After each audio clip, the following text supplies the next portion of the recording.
You know what time it is. Get into it. Y'all know me in this book toss. There we go. See, that's reasonable. It's why my dad didn't want me as first pitch in softball growing up. Hi, y'all. Welcome to Storytime with Chris. It's a beautiful day on my favorite day of the week.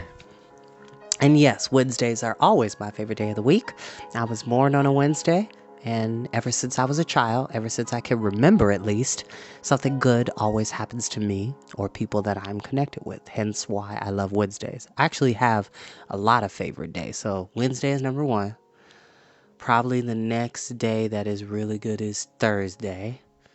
And then probably Monday. Because, that's when, the work week starts all over again. Well, for some people, it may start on Sunday, but for me, it starts all over again on Monday. You get interesting news on Mondays. Usually, the first tornado siren happens on the first of the month, which typically, more likely, may fall on a Monday or Tuesday, but typically a Monday. And back home, if I'm not mistaken, where I grew up, Monday was trash day. So there's that. But we are back with The Castle of Llyr by Lloyd Alexander. And as always, you do not have to watch these videos when they go live. You're more than welcome to watch them in your downtime, nap time, max and relax and chillax and study time, break time, in between time, any time that you want to hear a highly animated voice bringing you wonderful stories of magic, fantasy, sci-fi, and adventure, and many, many more in between. Because remember, reading is not just fundamental, it is essential. And even though I read for Storytime, anybody who knows me well enough, I love to read for leisure in my own time, either on my tablet or any of the physical books that I have in my house, which I have a lot of books that I need to read and finish. Because what I'll tend to do, and I know others can attest to this, I will buy a book and then get halfway through it, and then I'll see a book I've been wanting to get, or a couple of books I've been wanting to get, and then I'll buy those, and then I'll start those. So eventually the other ones will get finished, but you can never have too many books. You can never have too many books. I'm just saying. And no, I do not own the music that is being played in the background. Monsieur Chopin is joining us tonight. Now, without further ado, we will go ahead and begin. Because last time we were here, we met a new character in the story, Glue, the potion master. And we're going to see what he's up to in this story. Chapter 11, King of the Stones. Gurgi flung himself to the ground, covered his head with his hands, and whimpered piteously. The creature threw a long, spindly leg over the ledge and began slowly drawing himself upright. He was more than thrice as tall as Taran, and his flabby arms dangled below a pair of knobby, moss-covered knees. With a lopsided gait, he shambled toward the companions. "Glue," Taran gasped. "But I was sure—" "It can't be," whispered Fluter. "Impossible. Not little Glue. Or if it is, I certainly got the wrong impression of him." "Tremble!" the quavering voice cried again. "You shall tremble!" "Great Llyr!" murmured the bard, who was indeed shaking so much he'd almost dropped his blade. "I don't need to be told."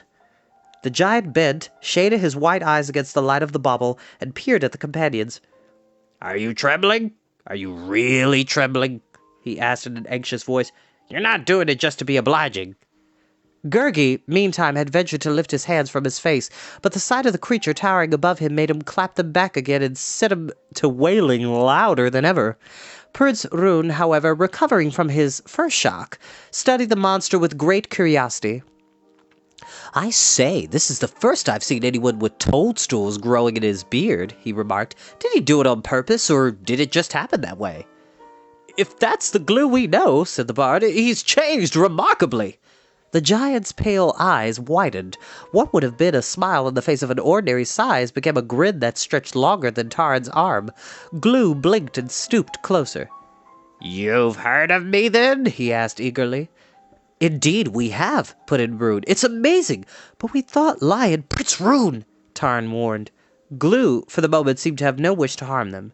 Instead, evidently pleased by the consternation he had wrought among the companions, he was looking down at them with an expression of satisfaction, all the more intense because it was so large. But until he had learned more of this strange creature, Taran had deemed it wiser to say nothing of their search. "Lion?" Glue quickly asked. "What do you know of Lion?" Since Rune had already spoken, Taran had no choice but to admit the companions had stumbled upon Glue's hut. Disclosing no more than he had to, Taran told of finding the recipes for the potions. Whether Glue would take kindly to strangers rummaging among his possessions, Taran did not know. To his relief, the giant showed less concern about that than he did for the fate of the mountain cat. "Oh, Lion," cried Glue, "if only she were here, anything to keep me company." At this he buried his face in his hands, and the cavern echoed with his sobs. Now, said Fluter, "don't take on so. You're lucky you weren't gobbled up."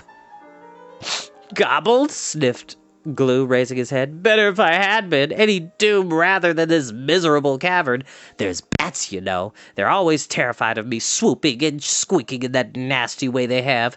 Crawling white worms come popping out their heads out of the rocks and stare at you, and spidery things, and things that are just things. They're the worst. It's enough to curdle your blood, I tell you. The other day, if I may call it day for all the difference it makes down here." The giant bent forward. His voice dropped to a roaring whisper, and he appeared eager to recount these happenings at great length. "Glue," Taran interrupted, "we pity your plight, but I beg you, show us a way out of the cavern." Glue rocked his scraggly head, from side to side. "Way out? I've never stopped looking for one. There isn't any. Not for me, at least." "There must be," insisted Taran. "How did you find your way into the cave in the first place? Please show us." "Find my way?" replied Glue. "I should hardly call it a question of finding. It was Lion's fault. If only she hadn't broken from her cage the one time my potion was working so well. She chased me out of the hut. Ungrateful of her, but I forgive her. I still had the flask in my hand. Oh, how I wish I'd thrown the wretched potion away. I ran as fast as I could with Lion after me." Glue patted his forehead with a trembling hand and blinked sorrowfully. "I've never run so fast, so far in my life," he said. "I still dream of it when I'm not dreaming, of course. Finally, I found a cave into it, and I went. I hadn't a moment to spare," continued Glue, sighing heavily. "I swallowed the potion. Now that I've had time to think it over, I realize I shouldn't have. But it had made Lion so much bigger. I thought it would do the same for me, so I might have a chance against her. And so it did," he added. "In fact, it worked so quickly I nearly broke my crown on the ceiling of the cave. And I kept on growing. I had to squeeze along as fast as I could, going farther and farther downward, always looking for bigger chambers. Until I ended up here. But then, alas, no passage was wide enough to let me out. I've thought a great deal about it since that unhappy day. I often look back on it." Glue went on. He half closed his eyes and peered into the distance, lost in his recollections. "I wonder now," he murmured. "I wonder now if—" "Fluter," Taran whispered in the bard's ear, "is there no way we can make him stop talking and show us one of the passages? Or should we try to slip by him and find it ourselves?" "I don't know," answered Fluter. "From all the giants I've seen, yes, well, the truth is, I've never seen any myself, though I've heard enough of them. Glue seems rather, how shall I say it, small. I don't know if I'm making myself clear, but he was a feeble little fellow to begin with, and now he's a feeble little giant, and very likely a coward. I'm sure we could fight him, if we could reach him. Our biggest risk would be getting stepped on and squashed." Hold on 1 second, y'all. Hold on 1 moment, please. Oh, hold on 1 second.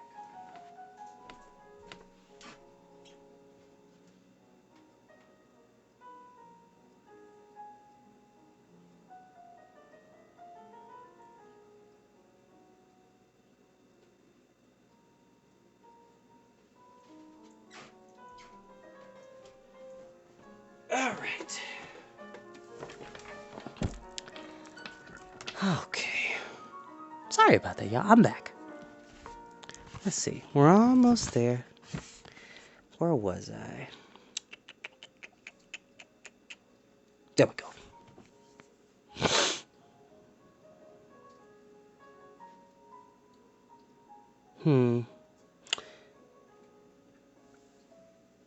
I don't know if I'm making myself clear, but he was a feeble little fellow to begin with, and now he's a feeble little giant.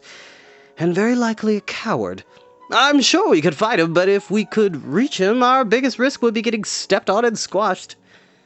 I'm truly sorry for him, Taran began, but I don't know how we can help. We dare not delay our search. You're not listening. Actually, y'all, it is rather stuffy in here. I'm gonna open the window really quickly. Be right back.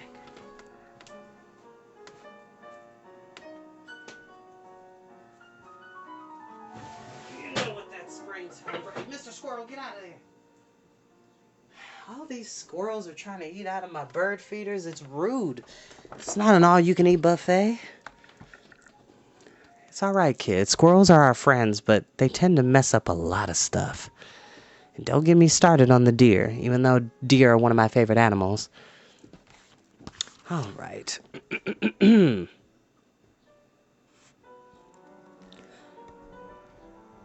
truly sorry for him, Taran began, but I don't know how we can help him, and we dare not delay our search. You're not listening, cried Glue, who had been talking on at some length before realizing he was talking mainly to him. Yes, it's the same thing all over again, he sobbed. Even if I'm a giant, no one pays me any mind. Oh, I can tell you there are giants that would crack your bones and squeeze you until your eyes popped.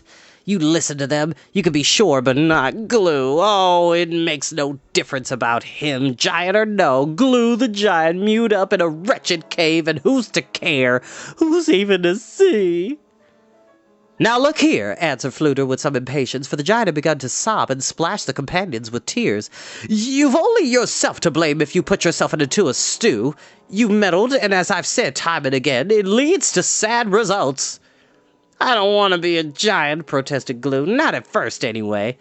I thought once I should be a famous warrior. I joined the host of Lord Grion when he marched against Lord Gast, but I couldn't stand the sight of blood. Ooh, it turned me green as grass, and those battles, enough to make your head swim, all that clashing and smiting. The din alone is more than flesh can bear. No, it was absolutely out of the question. A warrior's life is one of hardship, Taran said, and it takes a stout heart to follow it. Surely there are other means to make a name for yourself. I thought then I might become a bard, Glue went on. It turned out as badly the knowledge you must gain, the lore to be learned. Which is very true and very historically accurate, because bards were not just entertainers, children. A bard is a musician or a singer who would go around to different towns, villages, and cities, and would basically gather the town history and gossip, and if they were basically like walking information desks. They were the people you went to in order to discern like a certain location or looking for a specific person. They typically had a lot of information because bards tend to travel. They don't just stick to one place unless you served under a lord or a lady who was very, very wealthy at the time. So bards, they pretty much traveled the world and they gathered all the information. I guess you could call... Oh no, I guess we have modern day bards in our own way. I just don't know what the modern term for that would be. I'll think about it and I'll come back to that.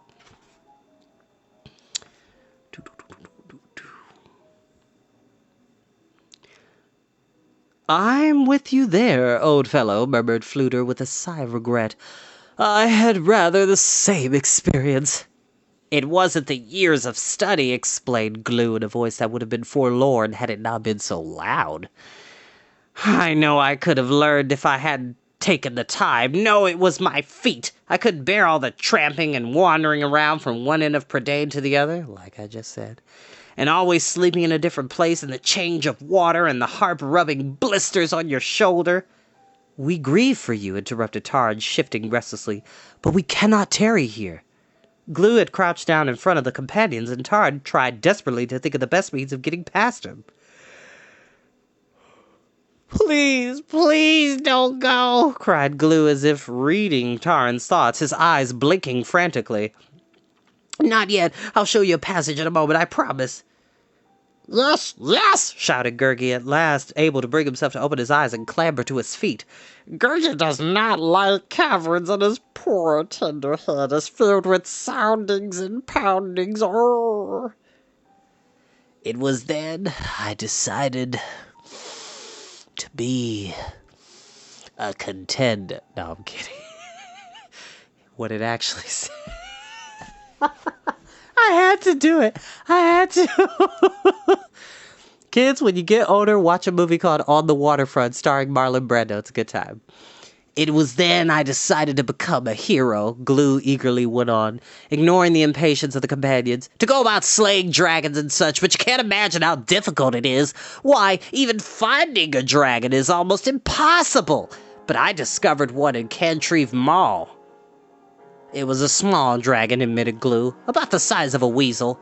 The cottagers had it pinned up in a rabbit hutch, and the children used to go and look at it when they had nothing else to do. But it was a dragon nonetheless. I would have slain it, he added with a huge rattling sigh. I tried, but the vicious thing bit me. I still carry the marks. Yeah, not a good idea to mess with a dragon. Taran tightened his grip on his sword. Glue, he said firmly, I beg you once again to show us the passage. If you will not... Then I thought I might become a king, Glue said hurriedly. Before Taran could finish, I thought if I could wed a princess, but no, they turned me away at the castle gate. What else could I do? Moaned Glue, shaking his head miserably. What was left for me but to try enchantments? At last I came upon a wizard who claimed to have a book of spells in his possession. He wouldn't tell me how it had fallen into his hands, but he assured me the magic it held was most powerful. It had once belonged to the house of Llyr. Taran caught his breath at these words. Eilonwy is the princess of the house of Llyr, he whispered to the bard. What tale is Glue telling us? Is he speaking the truth? It had come, Glue went on, from Caer Llyr itself. Naturally, Glue, tell me quickly, Taran cried. What is Caer Llyr? What has it to do with the house of Llyr? Why, everything, replied Glue, as though surprised at Taran's asking. Caer Llyr is the ancient seat of the house of Llyr. I should think everyone would know that. A very treasure house of charms and enchantments. Oh my, yes. So, as I was saying, naturally, I believe I had at last found something to help me. The wizard was eager to get rid of the book, as eager as I was to have it. Taran's hands had suddenly begun to tremble. Where is Caer Llyr? He asked. What can we find? Find it? Said Glue. I don't know if there's much left of it to find. They say the castle has been in ruins for years. Bewitched, too, as you might expect, and you should have some hard rowing to do. Rowing over land? Said Fluter. Don't ask us to believe that. Rowing, repeated Glue, nodding sorrowfully. Long ago, Caer Llyr was part of Mona, but it broke from the mainland during a flood. Now it's no more than a speck of island. Be that as it may, Glue went on, I took all the little treasure I had managed to save. Where is the island? Taran pressed. Glue, you must tell us. It is important for us to know. At the mouth of the Llyr, replied Glue, with a certain vexation at being interrupted once more. But that has nothing to do with what happened to me. You see, the wizard... Taran's mind raced. Mag had taken Eilonwy to the Llyr. He had needed a boat. Was Eilonwy's ancestral home his destination? His glance met Fluter's, and the bard's expression showed he had been following the same thought. The wizard, Glue continued, was in such haste that I had no chance to see the book, until it was too late. He had cheated me. It was a book of nothing, of empty pages. Amazing, cried Prince Rude. The very book we found. Worthless, sighed Glue, but since you found it, you may keep it. It's yours, a gift. Something to remember me by so you won't forget poor Glue. Small chance of that, muttered Fluter. Finally, I turned to brewing my own potions, said Glue. I wanted to be fierce. I wanted to be strong, to make all Mona tremble. Oh, it was long labor, I tell you. Alas, you see the results. And in the end of all my hopes, the giant glumly continued, until you came along. You must help me escape from this frightful cavern. I can't stand the bats and the crawly things. It's too much, I tell you, too much. It's nasty and horrid and sticky and wet." He cried in loud despair. "I can't abide mold and mushrooms. Mold and mushrooms. I've had enough of them."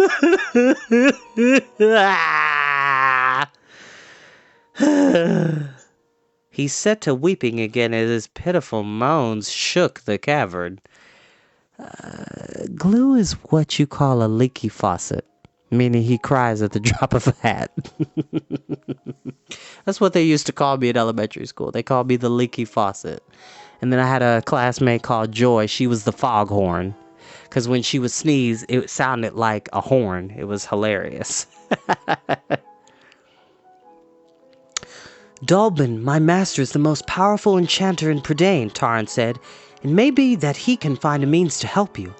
But it is your help we need now. The sooner we are free, the sooner I shall return to him." "Too long to wait," moaned Glue. "I'll be a mushroom myself by that time." "Help us," Taran pleaded. "Help us, and we shall try to help you." Glue said nothing for a moment. His forehead wrinkled and his lips twitched nervously. Very well, he sighed, climbing to his feet. "Follow me. Oh, there's one thing you might do," he added. "If it would be no bother to you, it's such a little thing. If you really wouldn't mind, so at least I might have the satisfaction, however brief, a tiny favor. Would you call me King Glue?" "Great Beelard," shouted Fluter. "I'll call you king, prince, or whatever you choose. Only show us a way out of here, sire." Glue's spirit seemed to lift as he shambled toward the dim reaches of the cavern. The companions scrambled down the ledge and hastened to keep up with his huge strides. Glue, having spoken to no one since his confinement, never let off talking. He had, he explained, tried to brew new potions, this time to make himself smaller. In one of the chambers, he had even set up a kind of workshop, where a bubbling pool of steaming hot water served to boil his concoctions. Glue's cleverness in devising makeshift pestles and mortars, cookbooks and basins from painstakingly hollowed-out stones surprised Taran and filled him with a pitying admiration for the desperate giant. But his mind turned over and over on itself, seeking an understanding that escaped him like a will-o'-the-wisp. Each time he drew close to it, he was certain the answer lay in the ruined halls of Caer Calor, and certain the companions would find Eilonwy there. Impatient to be gone, he ran forward as Glue halted at a chimney-like shaft of rock. Close to the ground, the dark mouth of a tunnel opened. "Farewell," sniffed Glue, pointing sorrowfully at the tunnel. "Go straight on. You shall find your way." "You have my word," Taran said, while Gurgi, Fluter, and Prince Root crawled into the opening. "If it is in Dolben's power, he will help you." Clutching the bauble, Taran bent and thrust his way past the jagged arch. Bats rose in a shrieking cloud. He heard Gurgi cry out in fear and raced ahead.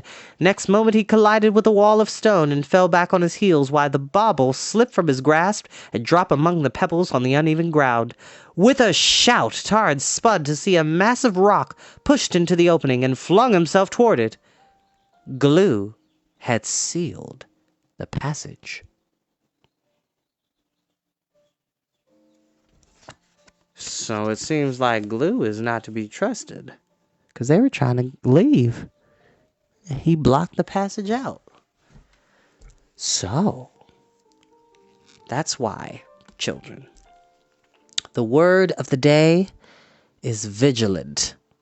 Vigilant or vigilance is to describe someone or something that is aware of their surroundings and remains aware and ready for action should things go awry or things go wrong.